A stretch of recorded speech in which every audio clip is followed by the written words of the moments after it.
Presentation, we'd like to welcome our auditor, John Federer, and turn the meeting over to you. Thank you for coming.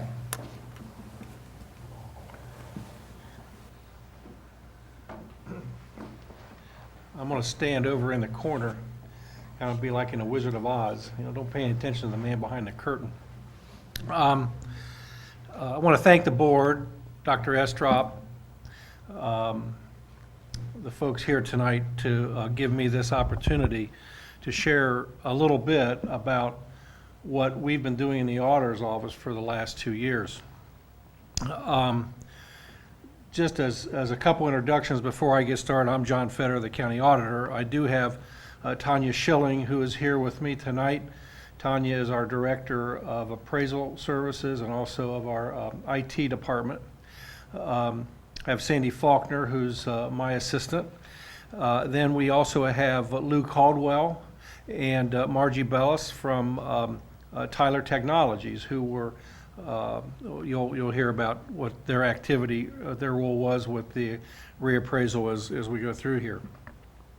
Again, I want to formally thank everybody for the opportunity to share the information of what's been going on in the auditor's office.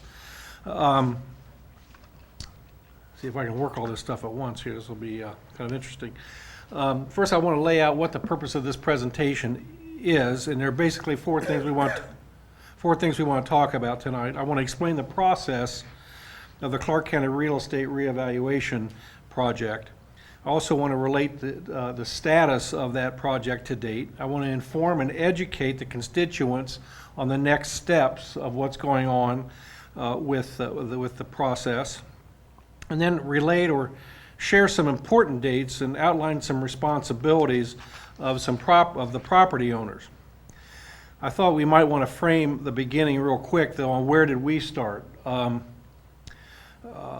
ran for office in 2010, and I had three main promises that I made to this community. One, I wanted to bring property values to fair and accurate positions. The second thing was improve and bring improved cost-cutting technology and cost-saving technology to the auditor's office.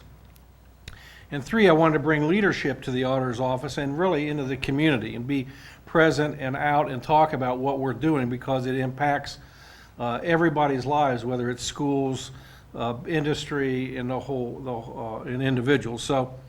So that's what I ran on. In 2010, I'm very fortunate and honored that I was elected to this position. On March 14th of 11, that's my first day on the job, and opportunity met me at the door, okay? And when I walked through the door, we quickly dove in and started analyzing data, whether it was in real estate or whether it was in technology or the other things that I said we were going to work on. So we've been working real hard. But on May 4th, 2011, we selected Tyler Technologies, which they're represented here this evening, as our partner for the 2013 property reevaluation. And probably as you folks know, per the Ohio Revised Code, the auditor's office is required every 6 years to personally visit each parcel in the county to determine its values.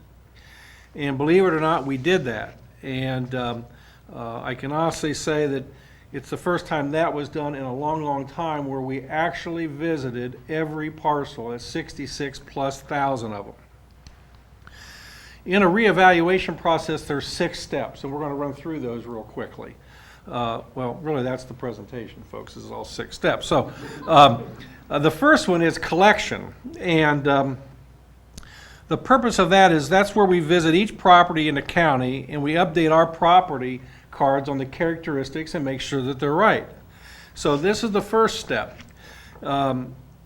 We started this in 2011, as soon as I got in, and again, 66,000 parcels, which that's the critical piece to visit each one.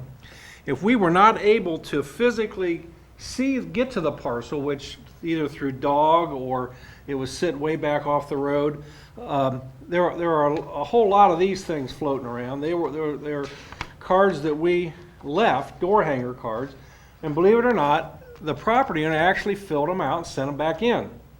And interestingly, and I had no basis of support other than my Tyler team, we had about 14% of those returned.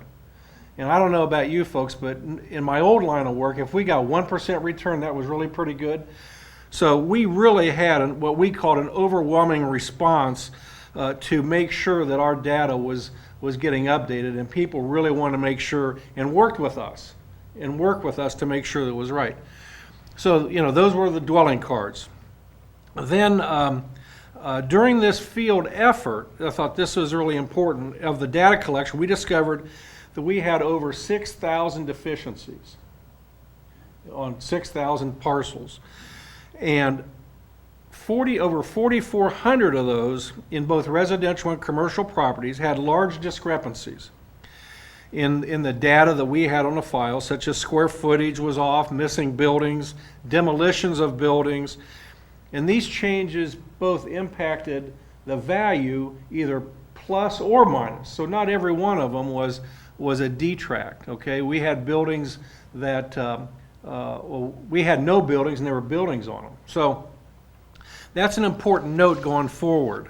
So that was the first step. Then the second step is the analysis portion. This is where the office works to establish neighborhood boundaries, looks at historical trends, looks at actual sales over the last, and we do this in a 3-year chunk.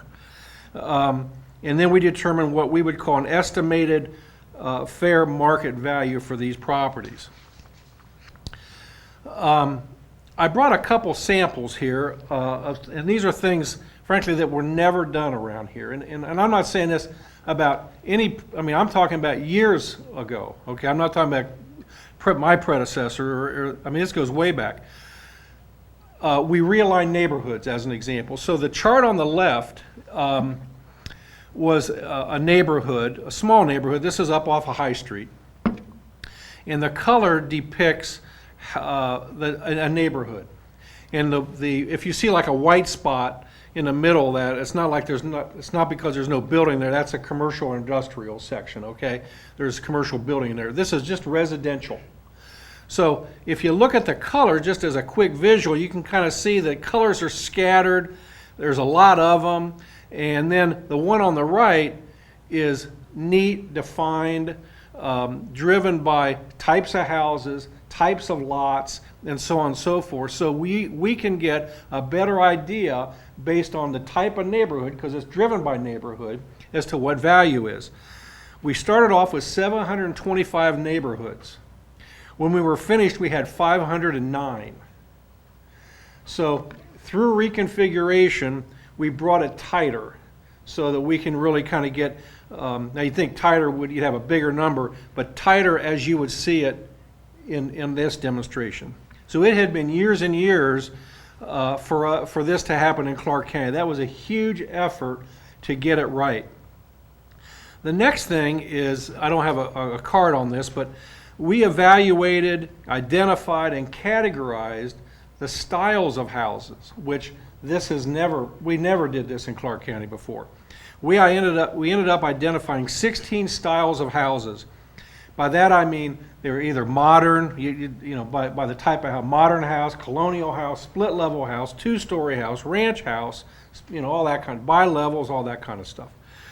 And then we evaluated those characteristics of the houses then with things like size of the house, age of the house, condition of the house, and those kind of things. So now you're starting to narrow in on neighborhoods and that kind of thing. We had never had that opportunity in Clark County before. That was a huge effort. Then the third thing that was really big was, and that would be the other chart that I brought tonight. And the first time ever, we utilized our technology, our GIS system, to make adjustments in land values. This isn't real private, it's land values for parcels that are in designated floodplain areas. Okay, and I probably don't have to tell you that if you own a house and within the past 2 weeks, if it's 6 feet underwater, it's not worth what it was maybe before it started raining like it has been. Well, on that chart, and maybe when we're finished, if you'd like to look at it, the legend says, we broke it down into whether a little piece of the parcel was in the floodplain, 25%, 50%, 75%, or all of it. is in a floodplain, and the discounted value based on whether it's in a floodplain or not. That's never been done before. So that's obviously a pretty big undertaking when you take the square mileage of what's going on in Clark County. Another thing that we did that was new to us is market modeling, and that's specifically residential properties. And that's where we analyze comparable sales of like properties. And in doing that, we applied this approach to about 43% of the 54,000 residential properties that are in Clark County. So that's about a little over 2,300 parcels of the 4,500 or 5,400 parcels was applied to this market modeling. And so you may say, why only 43%? Is because those are the ones that fell in what we would call had valid sales to support the market, okay?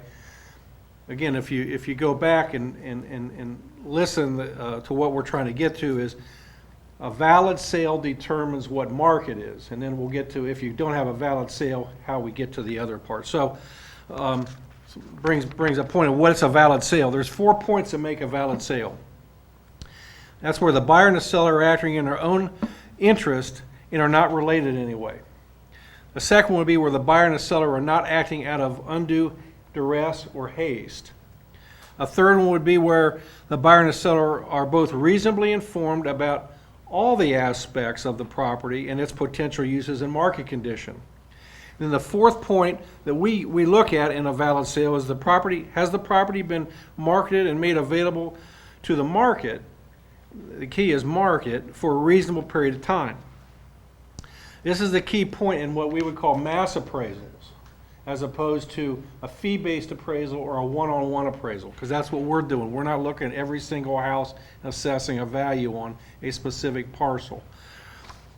So after looking at valid sales, so here's what we've got, here's what we have to work with as it relates now down to our market analysis and specifically our market modeling. Again, 3-year window, right? So we used 2010, 11, and 12. In that 3-year period, there were 10,428 total sales in Clark County. These are residentials, okay? Of that 10,004, that's where the 3,253 sales, that's the percent that had valid sales to them. And that was the basis that we used for residential real estate valuations throughout there. So we had to work with that a little bit. So you say, what makes up the difference? Over 2,100 sales were sheriff sales. Okay? And sheriff sales are really, in our opinion, how we have to look at it, is not a sale, it's a judicial action. Okay? The other one, the balance are like bank sales, there's family transactions, family sales, and then sales under duress. Probably not saying anything new to you folks, but if you read the Sunday paper every Sunday, foreclosures are still an issue in Clark County. You know, there are pockets that are doing really well, and there's stabilization in some of the markets. But overall, we still have more than our fair share of foreclosures, which does impact value of a neighborhood. So if there's some appraiser types in this group here, we utilize 3 different types of approaches in value. We use a market approach, and that's on all the residential properties. We use an income approach, that's on all commercial properties. That's where you're looking at rents and income and leases and expenses and all that type of thing.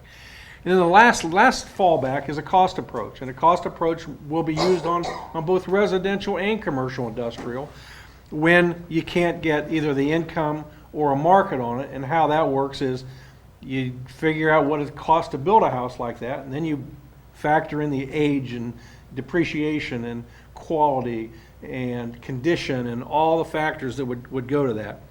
So those are the 3 things that we've been dealing with in the analysis. Okay, so we've completed that. So then now it all comes back and we get all this data and we had to start setting a value. And again, fair market value is determined as the most, and this is a key, most probable price each parcel would be estimated to sell for in the open market between a willing buyer and a willing seller. So after all that happens, we did that. We evaluated all the data. Now, by class, this is probably the most awaited slide in this presentation. And that is in 2000, this is the 2000 value taxable, this is kind of confusing. 2014 taxes will be based on tax lien date of 13, which are these numbers, okay? So overall, for the whole county, I'll explain for a second. Residential, we have $4.3 billion worth of value in Clark County. And with all these factors in, the residential has dropped 4%. Okay? That's $186 million worth of value we've lost. Commercial industrial, we had $1.3 billion in value, and $36 million has fallen off of that for 3%. Now that's all parcels. There are parcels in this county. There's a couple things people need to remember. One, there are districts out there where it has stabilized and moved up. So there are pockets out there where houses have started to appreciate.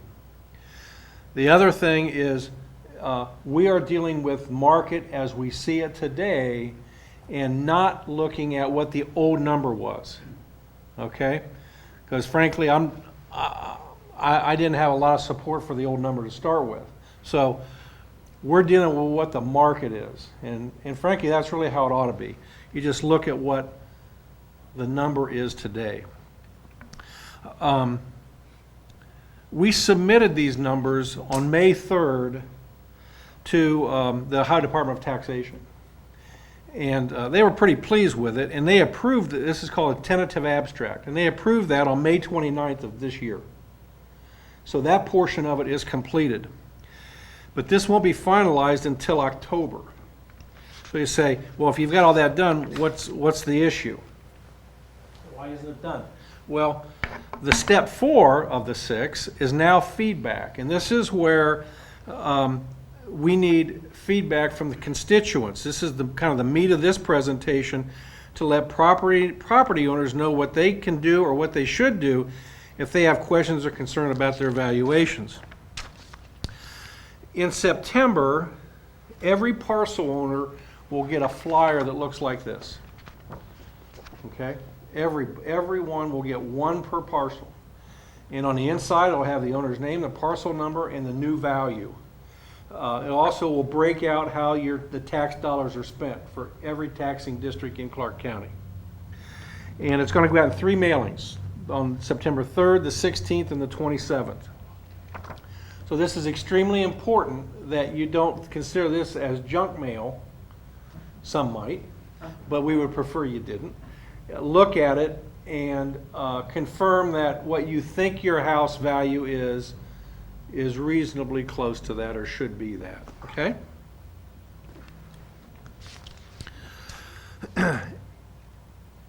Between September 25th and October 25th, this is where the feedback really should start coming into the auditor's office, and that's where the owners have the opportunity to discuss what we would call the tentative values with the county representatives. If you don't understand the information that was on that card or feel that we've missed something, like your house is destroyed or you think it's worth a lot more, you have the opportunity to provide the evidence during what we call informal review or an open book session. Times and locations throughout Clark County will be published in area newspapers as well as on my website, Facebook pages, etc. If you wish to review your tentative value, we strongly encourage an appointment. Because if 66,000 people, for whatever reason, would show up into our office on one day, that could be a problem. So please consider an appointment. And there is a number at the bottom there, and it's on every document on where to call.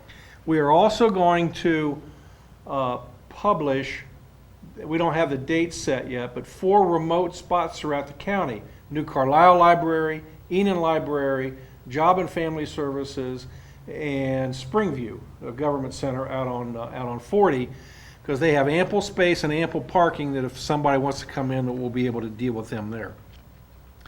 If someone wants to come in and talk about their value, if it's a residential property owner, they need to come in with some fact-based evidence. Not, gee, I just think it is. They should have either a recent appraisal or a purchase contract or a settlement statement, something that would say this is what we think our house is worth because, okay? Commercial, industrial come with either rents or leases or vacancy expenses. I mean, the things that would help us determine the facts of what that commercial industrial piece of property is really worth. After we have this open book session, the step 5 is really kind of our final review. We kind of look at it, make sure everything's in order, and then we send that on to Columbus, to the Department of Taxation, for their final look. And the state does have the authority to request that the county modify the valuations if they deem it to be necessary. Right now, they're real comfortable with what we have submitted, but that's why it's called tentative. So if someone comes in and says, what's my number? That's not the fixed number for tax lien date 13, payable 14. Now, the time frame for this is November of this year. Okay, that's when this should go over to Columbus, to the Department of Taxation.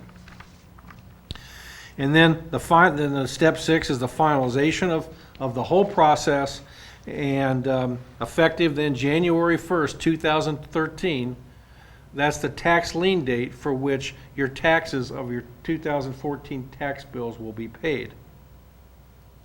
So that's the status. We're like three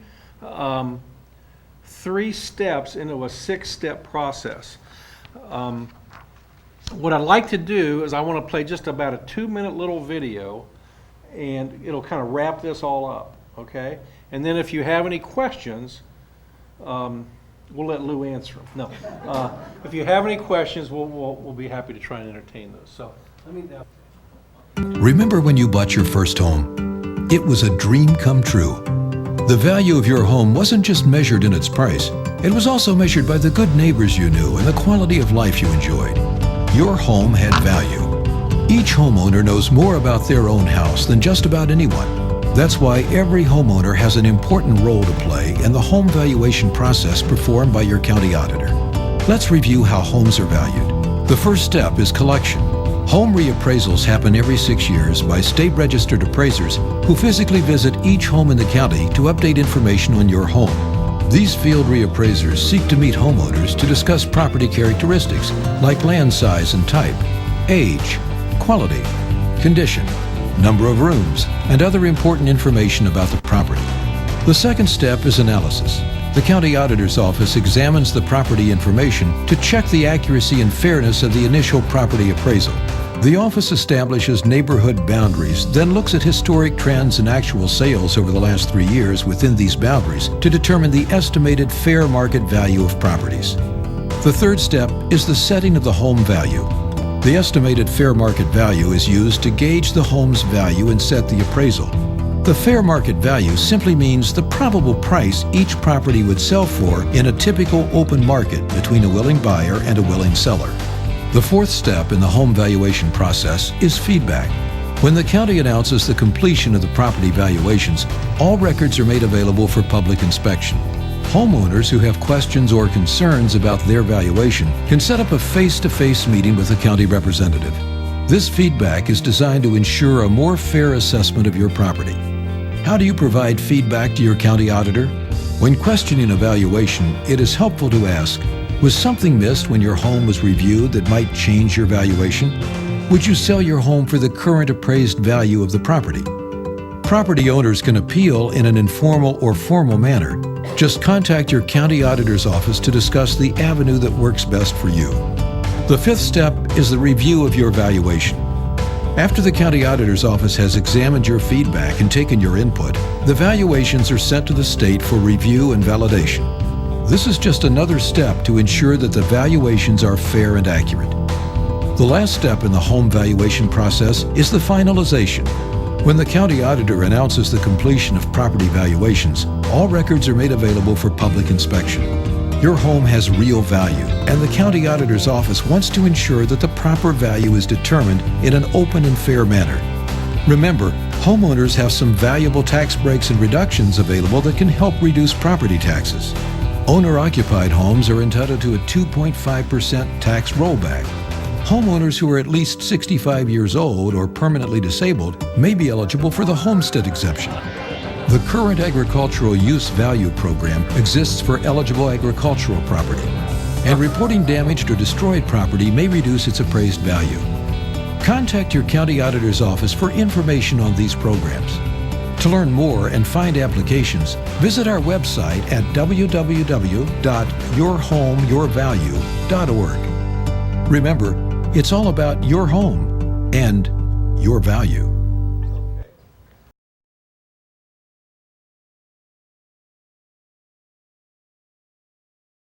If there's any questions from the board or anybody else, we'd be glad to try and answer them.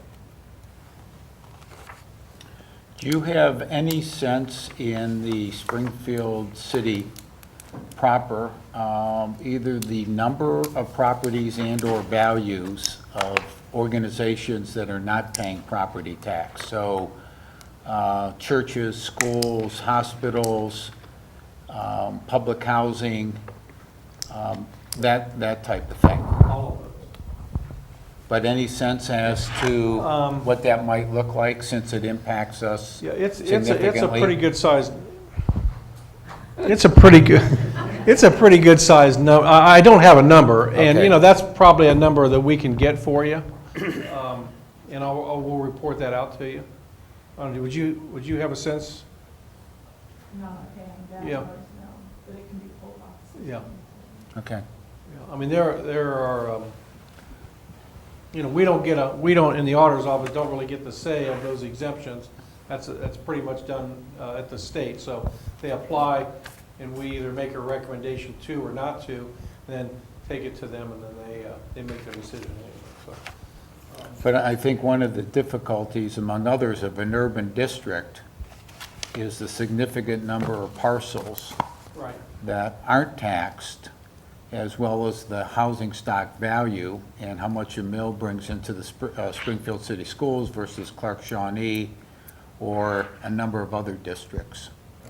We can get you that. We can get you that. And the difference would be too, where there's the tax value here, and they're being taxed in the rural areas more on CAUV, when they have more farmland out there. So, it's tough on both sides of the fence there for them. Okay. It's tough today. And Dale, I assume we project property tax coming in, but a percentage of that is uncollectible, either because of foreclosures or people not paying or that type of thing. Correct. We update that every year off of the auditor's record. But that doesn't really fall under John's bailiwick. Right. That's under the treasurer, right? That's correct. Yeah. Okay. Yeah. I think one of the other things, Dale, is you probably ought to make a comment about John showing a decrease in valuation here of about 4% or whatever it is. What impact does that have on the Springfield City Schools related to their collections next year in real estate tax? That's a complicated question because you're going to look at whether the millage is inside, outside. You're going to also look at if it's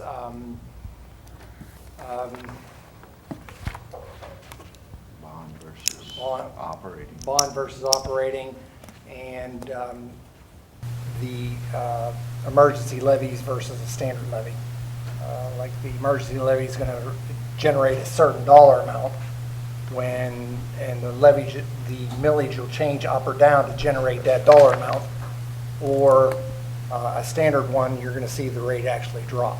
So on the fixed, it's really not going to have any impact because you're going to adjust the millage to generate the amount of money that you were granted under the levy. Correct. If you the two levies that we have that renew are good examples. One reacts the one way, which is the one in 2015, which is a standard renewal. The emergency levy that renews in 17 is a emergency flat amount that you'll see the millage. As the assessed value goes down, the millage rolls up. Yeah, that's a real good question, because we talked about that even in our office, as late as today. And that, you know, the tax rates have not been established yet. See, that's what's going to happen in November and December. So we can't really say what dollar actual impact this is going to have, except for the levies that are fixed levies, that, you know, if you're going to get $1 million, you're going to get your $1 million. And so, yeah, you know, the question is, what's 4% really mean in dollars in revenue to the district? And the tax rates haven't been set yet, so we can't answer that. One other thing to add to that 4% though, that's just the reval tentative number. We still have to add new construction and demolitions to that. That's a county-wide number, that's not specific to the city. So your share might be a little less. Any questions, any other questions from the board? Any questions from the audience? You know, what entity benefits from the, doing away the homestead exemption? What entity does? Yeah, it's not gone, it's slowly being phased out. But who will? State of I don't think Ohio. any of this is getting on, is No, being right, liked. but like, The state of Ohio is really the one who, Is it correct? you know, they will keep that revenue. And if anyone in this room, John, would you use the mic? Sort of repeat the question. the question is, what effect does what are the benefits and the effect of the elimination of the homestead credit? And really, the answer is the state of Ohio benefits. And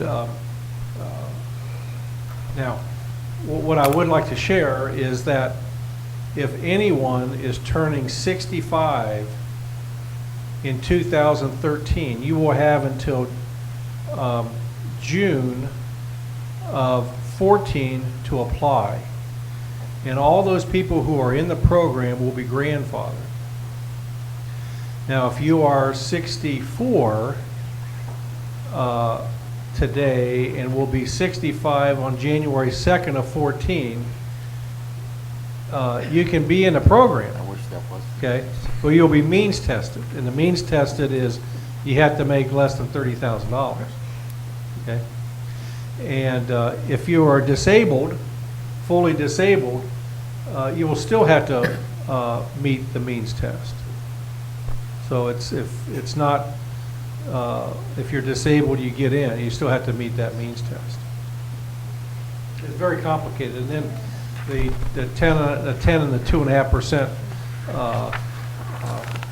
rollbacks are a whole other ball of wax that's still kind of being figured out, but maybe President Edward wouldn't, we don't want to go into too much of that tonight, but that's a whole other ball of wax about the state of Ohio. Matter of fact, to all the fiscal officers, I'm going to be sending a memo out in the next few days outlining the 10% and the 2.5% rollbacks, and whether it's a renewal levy, replacement levy, or a new levy. And there's ways that you ought to do it, ways that you shouldn't do it. So to ensure success of the passage of your levy. So the new and replacements are going to be pretty tough putts, I think, from going forward. But let's work hard to make sure that our kids get educated. That's what we're here to do. So thank you. Thank you. Thank you.